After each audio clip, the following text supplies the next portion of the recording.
Hey, what's up, guys? Today, we're going to be taking an in-depth look at not only the most well-known villain in Gotham City, but step into his world.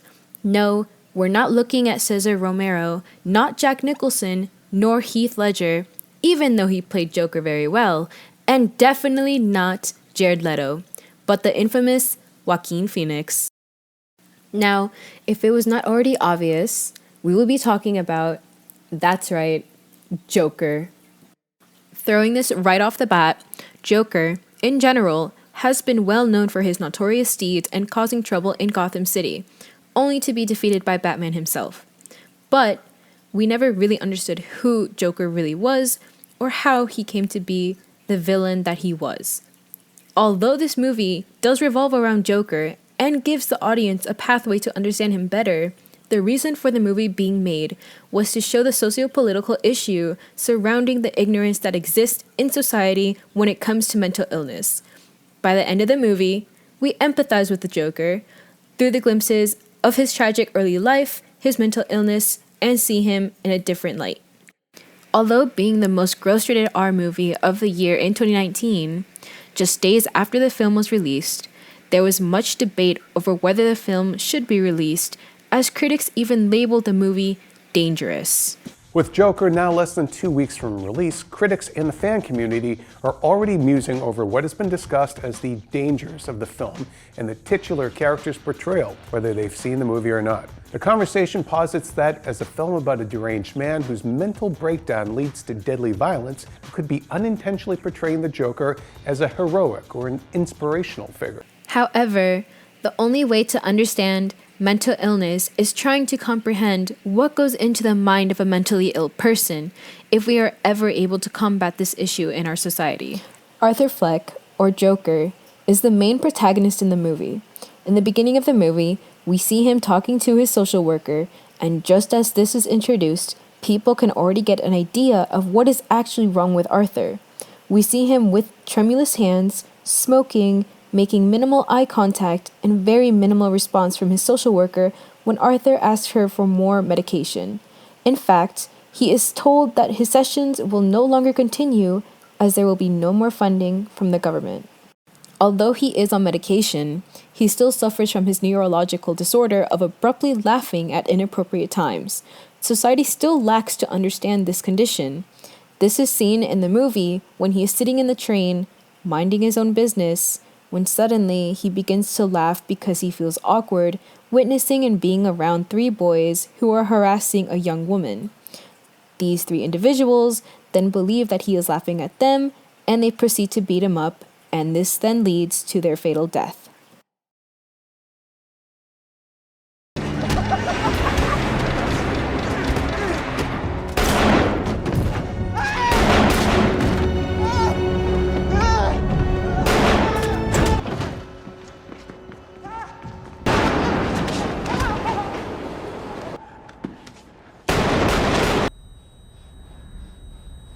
Before his transition to Joker, we see that there was goodness and innocence in his heart.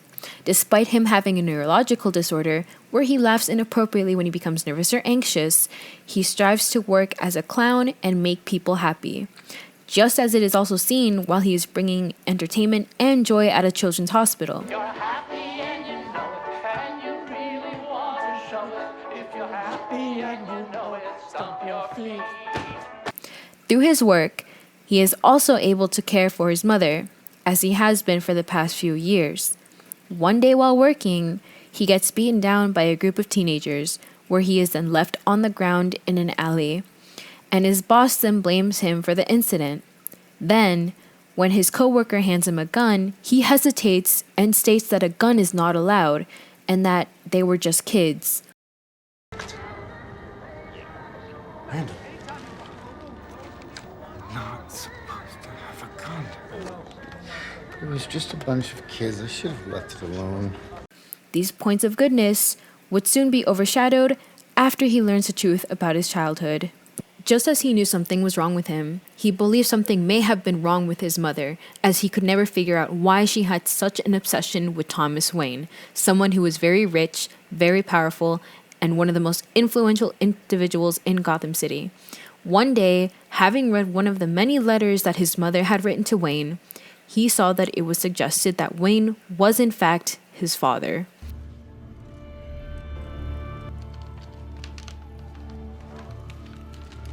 After longing for a father figure and finding this information, he decides to go undercover at a charity event where Wayne was present.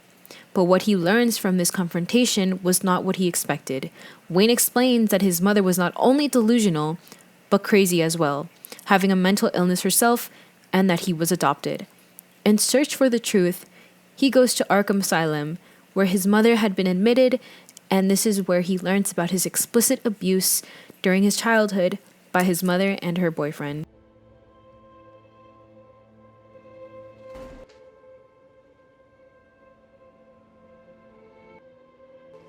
We have all the paperwork right here. You also stood by when one of your boyfriends repeatedly abused your adopted son.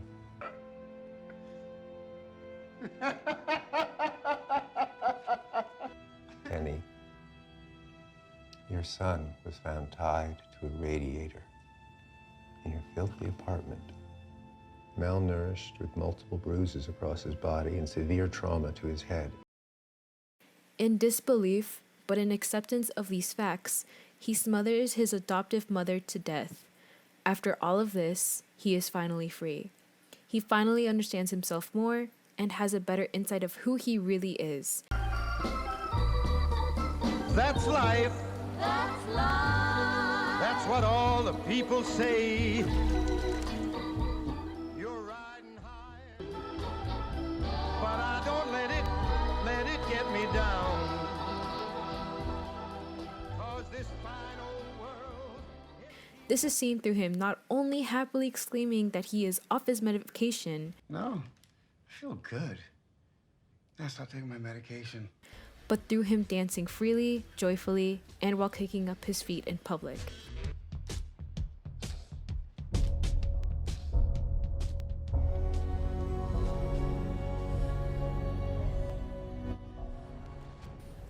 This is in contrast to how he danced in a more constrained manner at the beginning of the movie.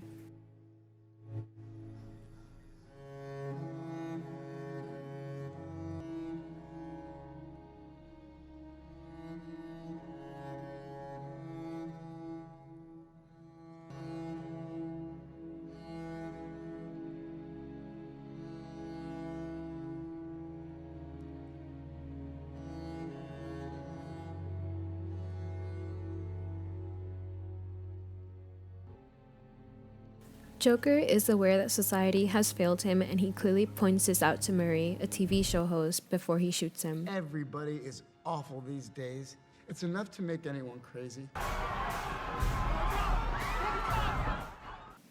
We also see that society was not equipped to offer proper medical treatment for individuals with mental illness then, similar to how it is now.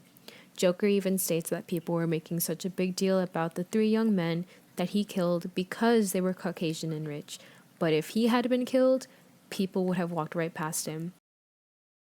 Oh, why is everybody so upset about these guys? If it was me dying on the sidewalk, you'd walk right over me. He also points out to Murray, who had been his longtime hero, that Murray had made fun of him on national TV from a clip of one of his comedy acts, and he only invited him to the show only to make even more fun at him. All of this happens after he learns of his past and has accepted himself. Although the movie was very controversial about the mentally ill and violence, it still came out in theaters, uncensored in its original format. Through this movie, it is learned that the majority of society does not have a complete grasp on mental illness and are uncomfortable with the topic associated. Nobody thinks what it's like to be the other guy. You think men like Thomas Wayne ever think what it's like to be someone like me? To be somebody but themselves? They don't. Many of the mentally ill are over-medicated in attempts to quiet them down and kept in seclusion and in hospital facilities from months to years. With this film, people began speaking out about mental illness, as uncomfortable it may have been.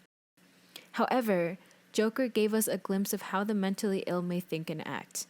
We must continue to educate ourselves more about mental illness and how we as a society can assist the mentally ill so that drastic and tragic events do not occur, such as which happened with Joker.